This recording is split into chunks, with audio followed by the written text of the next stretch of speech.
নমস্কার। সকল গল্পপ্রেমী ও সাহিত্যপ্রেমী শ্রোতা বন্ধুদের আমার অনেক স্বাগত। আমার আজকের নিবেদন আশাপূর্ণা দেবীর লেখা একটি ছোট গল্প, বিপদ আর কাকে বলে। পশুপতি বাড়ি ফিরিতেছে। রোজই ফেরে। 5:45 তাহার ছুটি হয়। 3 তলায় অফিস। সিঁড়ি ভাঙিতেই লাগে 5 মিনিট। ঘাম মুছিয়া ভিড় ঠেলিতে ঠেলিতে ট্রাম লাইনটুকু আসিতেও প্রায় মিনিট 10 কাটিয়া যায়। অবশেষে জনসমুদ্রের উত্তাল তরঙ্গের মধ্যে কোনো প্রকারে নিজেকে ঠেলিয়া দিয়া ট্রামের ভিতর মাত্র একখানা পা রাখিবার মতো স্থান সংগ্রহ করে। ব্যাস, আর কিছু করিবার নাই। 5-7খানা ট্রাম ছাড়িয়া দিয়াও মোটের মাথায় 7টার মধ্যে সে নিজের রাজত্বে আসিয়া পৌঁছাইতে পারে। সেখানে স্বাধীন সাম্রাজ্য, হাস্যমুখী স্ত্রী, বাধ্য ছেলে মেয়ে, পশুপতি নিজে ফুর্তিবাজ লোক, সুখের সংসার পশুপতির।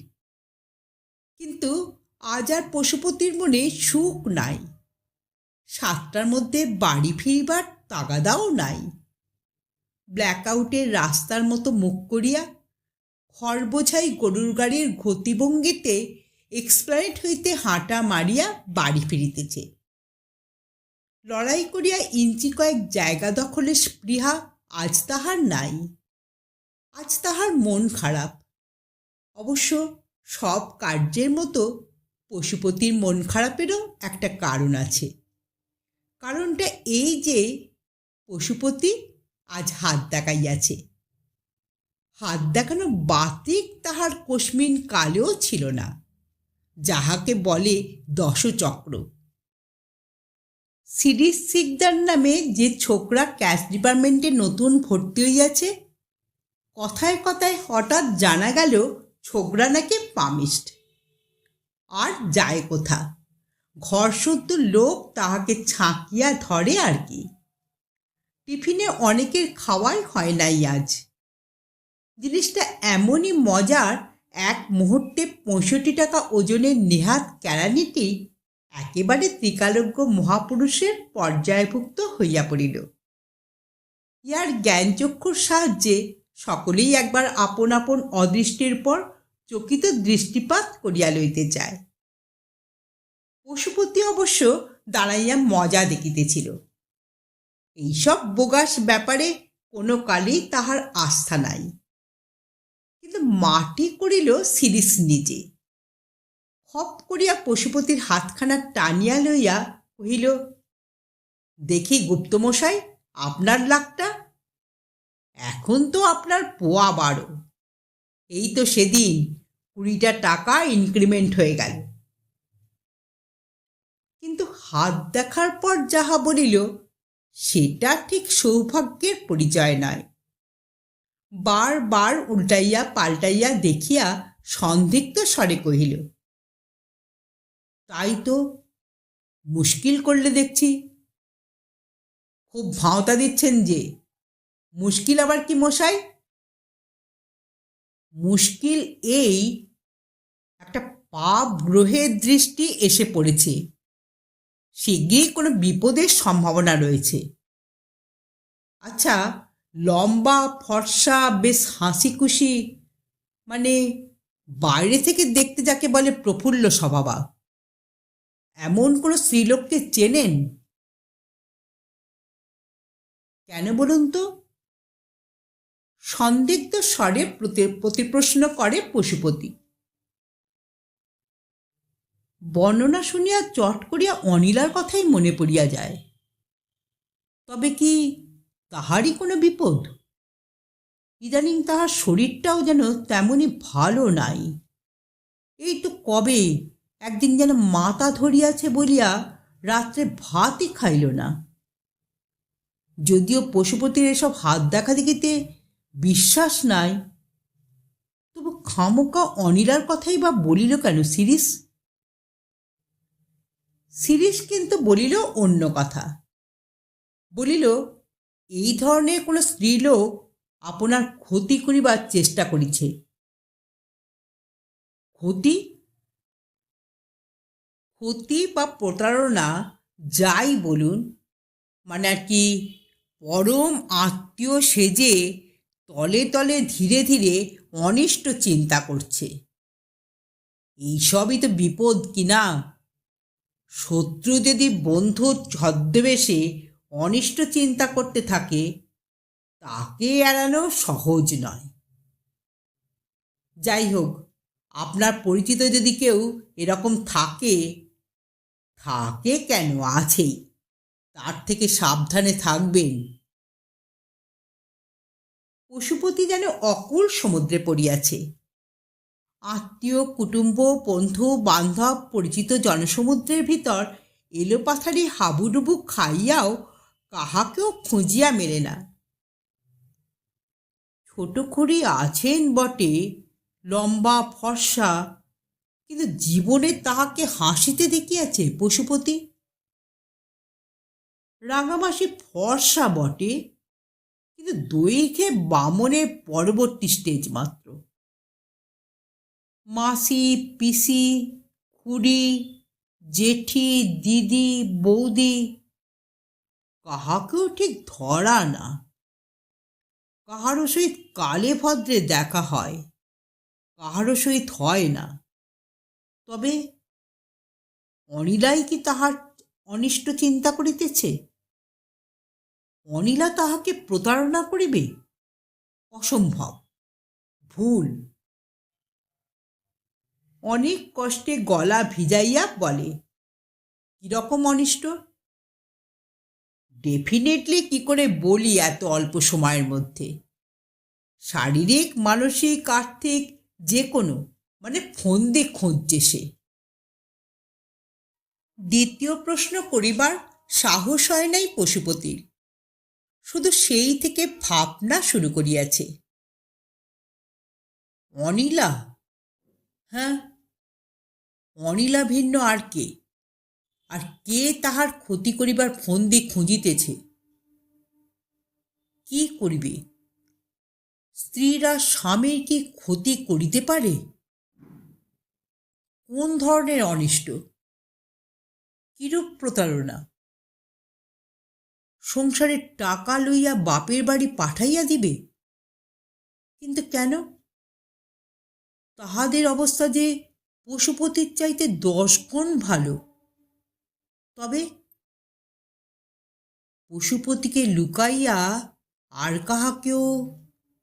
ছি, এই 10 বছর ঘর করবার পর? অসম্ভব কি? হয়তো বরাবরই পশুপতি মূর্খ, সুন্দরী স্ত্রীর প্রেমে গদগদ। আচ্ছা, এ ধরনের স্ত্রীরা তো স্বামীকে বিষ খাওয়াইতেও পশ্চাৎপদ হয় না। কতই তো দৃষ্টান্ত আছে। দূর ছাই, ওসব হাত দেখা ফেকা সব বাজে, কিছু নয়। কিন্তু নয়ই বা কেন? সকলের বিষয় তো ঠিকঠাক বলিয়াছে ছোকরা। অনিলার ব্যবহারটাও সবসময় কিছু আর পতিব্রতার মতো নয়। এই তো সেদিন পশুপতিকে না বলিয়া বিপিনবাবুর শালার সঙ্গে সিনেমায় গেল। অবশ্য বিপিনের স্ত্রীও সঙ্গে ছিল, কিন্তু যাইবার দরকারটাই বা কি? অত সিনেমার ঝোঁক কেন? এটা তো ভালো নয়। সাজগোজটাও একটু যেন বেশি বেশি না? এই যে পশুপতির দিদিরা কখনো শাড়ির সঙ্গে কেন সেমিজ ব্যবহার করেন কিনা সন্দেহ।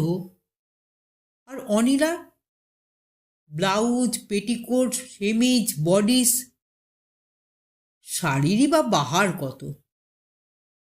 স্নো সাবানেও মাসের পর মাস কম খরচ হয় না। এইসব খরচ যোগায় পশুপতি। আর অনিলা হয়তো তার অনুপস্থিতিতে। অন্ধকার গাঢ় হইয়া আসিয়াছিল। হঠাৎ চমক ভাঙিল। নিজের দরজা ছাড়িয়া বিপিনবাবুর দরজায় আসিয়া পড়িয়াছে। কিন্তু বাড়ি ঢুকিয়া লাভই বাকি। গৃহ তো তাহার সসর্প গৃহের সঙ্গে তুলনীয়।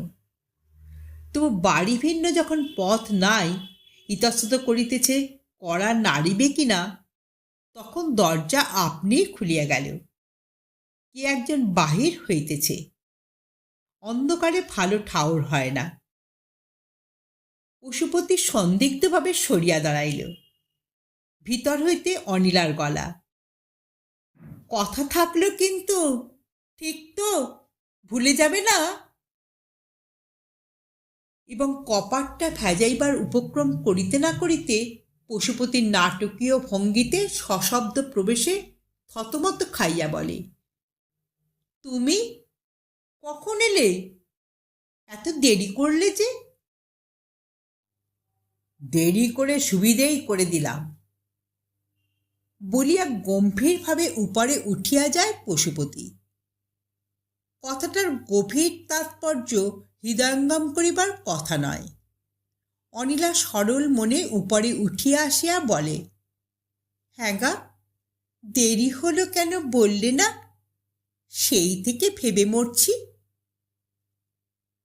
আর থাক, যথেষ্ট হয়েছে, খুব দরদ দেখিয়েছ, তবু যদি না, বলিয়া পশুপতি গজগজ করিতে করিতে সাবান তোয়ালে লইয়া স্নানের ঘরে চলিয়া গেল। অনিলা অবাক। ব্যাপার কি লোকটার? চাকরি গিয়েছে নাকি, না সাহেবের ঝাঁটা খাইয়া আসিয়াছে? থাক, মন ভালো হইলে আপনি কথা বলিবে, বেশি প্রশ্নে কাজ নাই। পশুপতি ভাবে, দেখেছ অগ্রাহ্য, অম্লান বদনে আপনার কাজ করা হচ্ছে। স্বামী গুরুজন, রাগ দেখিয়া ভয়ের লেশ নাই। অথচ কথা না কইয়া পশুপতির পেট ফাঁপিতেছে। কাজে দেওয়ালকে উদ্দেশ করিয়াই বলিতে হয়, ভেবে মরছিলাম, ভাবনার বহর কত। আড্ডার চোটে মোড়ের মাথা থেকে তো কান পাতা দায় হয়ে ওঠে। বিঘ্নেশ শালার দিনরাত্রির এখানে আসার কি দরকার শুনি? ও আবার কি দিদির ছেলে মন্টু না? চিনতে পারলে না? মন্টু দিল্লি থেকে উড়ে এলো হঠাৎ। উড়ে আসবে কেন, রেলে চড়েই এসেছে। দিদিকে জামাইবাবুকে দিল্লিতে নিয়ে যাবে বলে 4 দিনের ছুটি নিয়ে এসেছে। তাই বলে দিলাম, মন্টু, দিদি, জামাইবাবু সবাই কাল সকালে এখান থেকে খাওয়া দাওয়া করে যাবে। পশুপতি ঈষৎ সন্দিগ্ধ সুরে বলে, কই, আগে তো আসবার কথা শুনিনি। তবে আমি মিছে কথা বলেছি? মরণ আর কি, কুসঙ্গীর সঙ্গে জুটে নেশাভাং করে এলে নাকি? বলিয়া বিরক্তি ভরে উঠিয়া যায় অনিলা। পশুপতির গা ডোল হইয়া আসে। এই তো, সন্দেহে আর অবকাশ কোথায়? স্বচ্ছন্দে তাহার মরণ ডাকিয়া গেল অনিলা। কই, কত বছর বিবাহ হইয়াছে, কোনোদিন অনিলার মুখে এসব কথা শোনা গিয়েছে? ভালো মানুষই করিয়া থাকে, আজ ধরা পড়িয়া বেপরোয়া হইয়া উঠিয়াছে। হ্যাঁ, মন্টু না ঘণ্টা, নিঘাত সে বিপনেস শালা, হয়তো সিনেমা যাইবার ব্যবস্থা করিয়া গেল। তোর পাস আছে, তোর গোষ্ঠীবর্গকে লইয়া যা না বাপু। পরের বউয়ের জন্য এত মাথা ব্যথা কিসের? আচ্ছা, খুকিটাকে ডাকিয়া জিজ্ঞাসা করিলেই তো সন্দেহ মেটে। ইহারই কিছুক্ষণ পরে অনিলা পশুপতির জন্য গরম লুচি ভাজিতেছে। খুকি আসিয়া প্রশ্ন করিল, হ্যাঁ মা, বিকেলবেলা মন্টুদা এসেছিল না? বাবা বলে কি ও বাড়ির শ্যামল মামা। আমাকে বললে মিথ্যেবাদী শয়তান। এমন কান মলে দিয়েছে, উহ, জ্বালা করছে। অনিলা কিছুক্ষণ মেয়ের দিকে সাধু ভাষায় যাহাকে রোষকষায়িত নেত্র বলে সেই দৃষ্টিতে চাহিয়া রইল। বলেছে এই কথা? মেরেছে তোকে বটে? রসু। পশুপতি ছাদে বেড়াইতেছে। মাথার রক্তটা কেমন চড়িয়া গিয়াছে।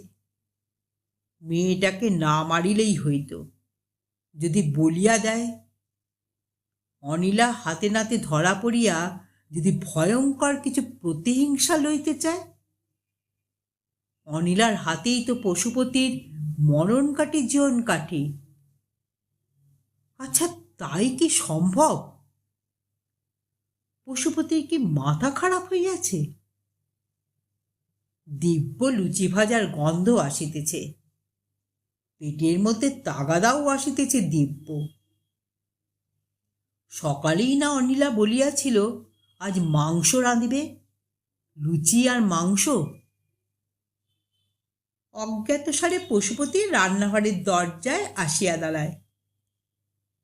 কিন্তু ও কি? ভগবানই যে পশুপতিকে পাগল করিবার ভার লইয়াছেন। অনিলা পশুপতির দুধের বাটিতে কি মিশাইতেছে? সাদা সাদা গুঁড়া। হায় ঈশ্বর, কিংবা ধন্য ঈশ্বর, এই তো পশুপতির জীবনলীলা শেষ হইয়া আসিতেছিল।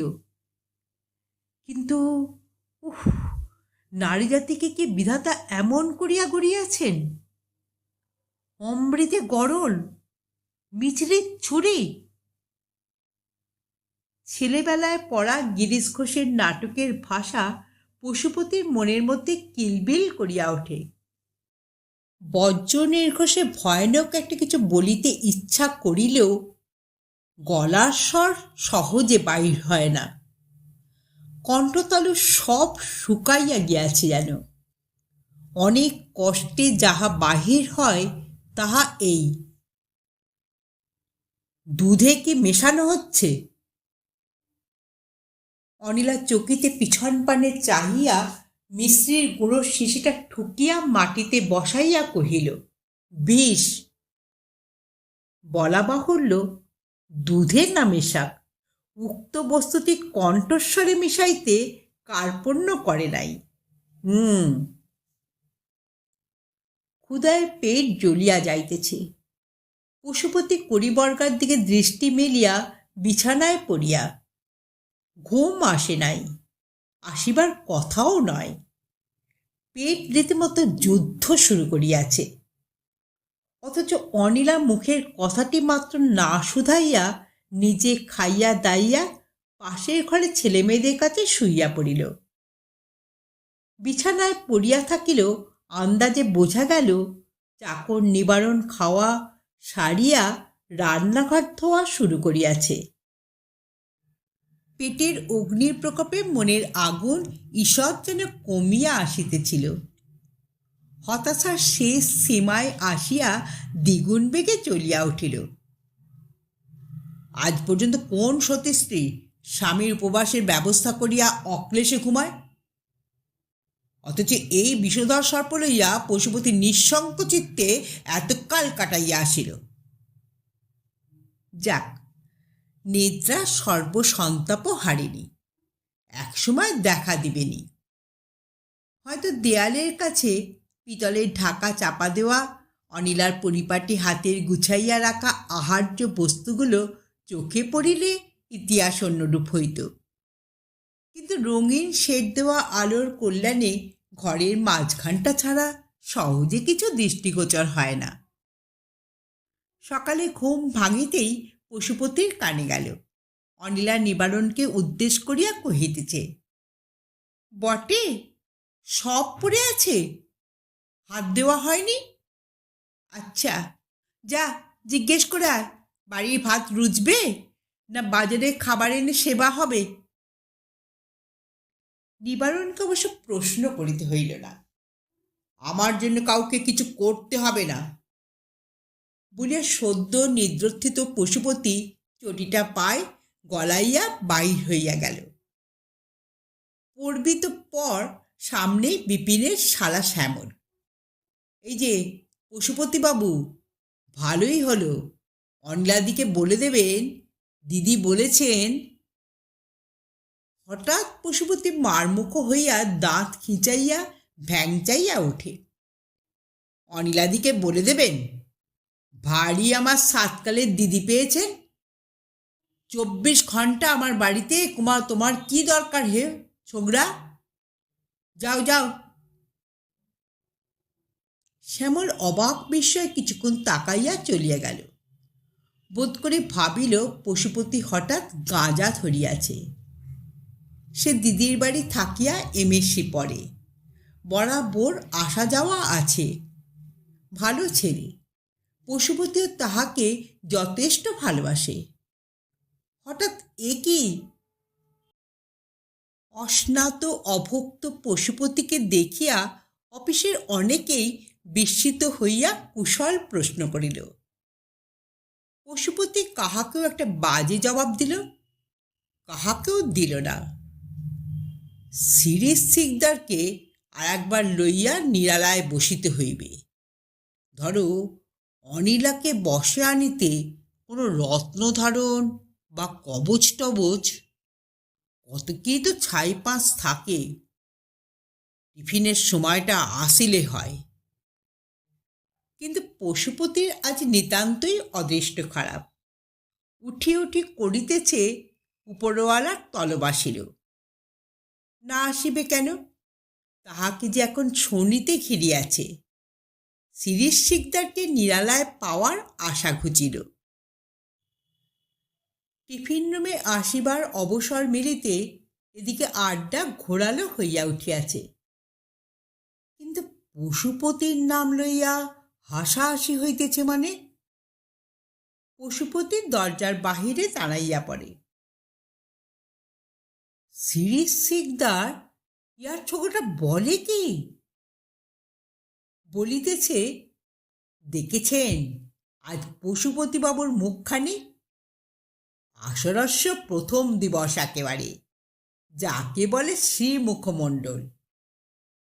খুব ব্লাব দিয়ে দিয়েছি কাল। আপনার মুখে ওনার গিন্নির বর্ণনা শুনে দিলাম ঠুকে 1 নম্বর। আহা, ভদ্রলোকের মুখ শুকিয়ে আমসি। উনি আবার সেদিন বলেছিলেন, আমি মশাই কারোর ভাঁওতাই ভুলি না। সেই যে যেদিন ইনশিওরের সেই ভদ্রলোক এসেছিলেন, আজ তো এক কথায় মুখ চুন। অমূল্য বোস কহিল, আরে মশাই, আপনি একেবারে যে মোক্ষম কথা বলে বসলেন। আজ নিঘাত গিন্নির সঙ্গে কোন্দল হয়েছে। তা একটু হওয়া ভালো, প্রেম গাঢ় হয়। যখন তখন গিন্নির বড়াই, আর ফি কথায় এমন ভাব দেখাতে চান ওনাদের এই বয়সেও যেরকম প্রেম, এমন আর একালের নবদম্পতির মধ্যেও নেই। আজ তো কই টিফিন করতে এলো না ভদ্রলোক। বাড়ি থেকে ভাতও খেয়ে আসেনি বোধহয়। যাজ্ঞে মশাই, রহস্যটা ভেঙে দেবেন। একদিনেই রোগা হয়ে গেছে লোকটা। পশুপতি স্তম্ভিত। মাটিতে শিকড় গাড়িয়া গেছে তাহার। সিরিজ শিকদার উপর রাগ করিবার মতো জোরালো অবস্থাও নাই মনের। শুধু অনিলাকে কি বলিয়া শান্ত করা যাইবে, শ্যামলকে মুখ দেখানো যাইবে কেমন করিয়া, এই দুশ্চিন্তাটা যেন মাথা হইতে সর্বশরীরে পাক দিতে থাকে। সারা দিন চিন্তা করিয়া করিয়া, ঘুরাইয়া ফিরাইয়া অনেক মুসাবিদা করিয়া সন্ধির মন্ত্র রচনা করিতে হয়। ধরো, এমনও তো বলা যায় পশুপতি কাল একটা অভিনব পরিহাস করিয়াছিল। কিন্তু এমনই বোকা অনিলা? ভালো কথা, ব্লাউজের জন্য ছিটের কাপড়ের কথা বলিয়াছিল না সেদিন? স্নো সাবানও যেন অনেক দিন কেনা হয় নাই। কপালের চুল পাতলা হইয়া আসিতেছে বলিয়া সেদিন আক্ষেপ করিতেছিল না অনিলা? কি নেওয়া যায়? বাদকেটের ক্যাস্টর অয়েল, জবাকুসুম, লক্ষ্মীবিলাস, মহাভৃঙ্গরাজ? কিন্তু এত করিবার প্রয়োজন ছিল না। 5-7টা প্যাকেট হাতে বেহাতি অবস্থায় কড়া নাড়ার পরিবর্তে জুতার আগা দিয়া সজোরে ধাক্কা দিতে নিবারণ আসিয়া দরজা খুলিয়া দিল এবং একটি গাল হাসিয়া কহিল, আপনি এখন এলেন বাবু? মা এই মাত্র চলে গেলেন। চলে গেলেন? কোথায়? আগে কেন? দিল্লিতে। ট্রেন ফেল হওয়ার ভয় ট্যাক্সিখানাকে যা ঊর্ধ্বশ্বাসে দৌড় করিয়েছে, এতক্ষণে হাওড়া স্টেশন পৌঁছে গেল। যাবার কি কথা ছিল না বাপু? ভৃত্যের কাছে মান খোয়ানোর ভয় পশুপতি কষ্টে শ্বাস লইয়া সহজভাবে বলে, কথা ছিল বই কি, কথা ছিল। তবে আজই? কার সঙ্গে গেল? মাসিমা, মেসোমশাই, মন্টু দাদাবাবু। এখানেই সব খাওয়া দাওয়া করলেন কি না? আপনারা এতক্ষণ শুনছিলেন আশাপূর্ণা দেবীর লেখা বিপদ আর কাকে বলে এই গল্পটি এখানেই সমাপ্ত হলো। যদি শ্রোতা বন্ধুদের আমার গল্প পাঠ ভালো লেগে থাকে তাহলে অবশ্যই একটা লাইক দেবেন এবং পাশের মানুষের সঙ্গে গল্পটি শেয়ার করবেন। আর যারা প্রথমবার আমার চ্যানেলে গল্পটি শুনছেন তারা কাইন্ডলি একটু সাবস্ক্রাইব করে দেবেন। আপনারা সকলে খুব ভালো থাকবেন। নমস্কার।